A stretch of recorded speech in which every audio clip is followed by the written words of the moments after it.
Hello, great to see you guys.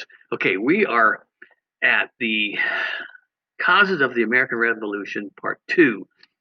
We spoke quickly yesterday about the French and Indian War, 7 Years' War, and a little bit about some unfair taxes, the Stamp Act, and the Sugar Act. Today, the Boston Massacre, followed by the Boston Tea Party and the Coercive Acts. Well, the Boston Massacre, as I mentioned yesterday, there might have been a little bit of hyperbole in how they named this incident.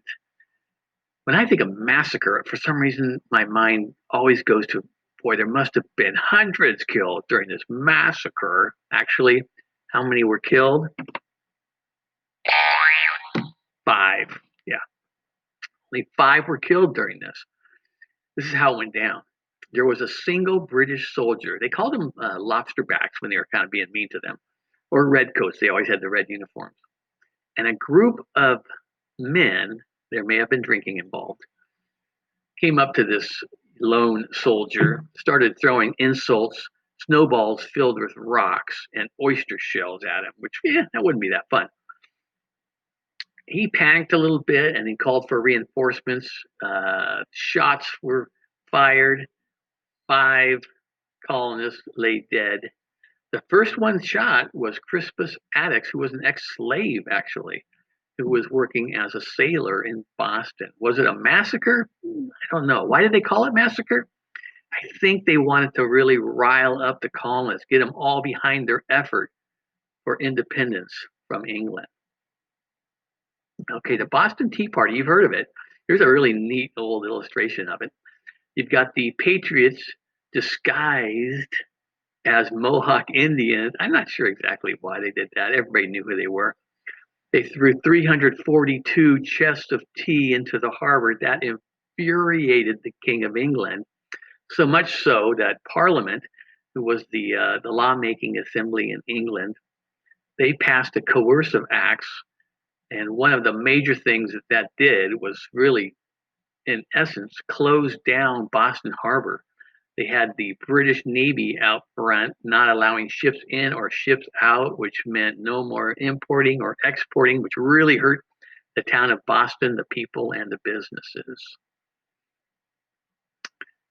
Now, to sum it up, the colonists, well, most of them, remember, about 1 out of 5 colonists was still considered a Tory or a loyalist to the king.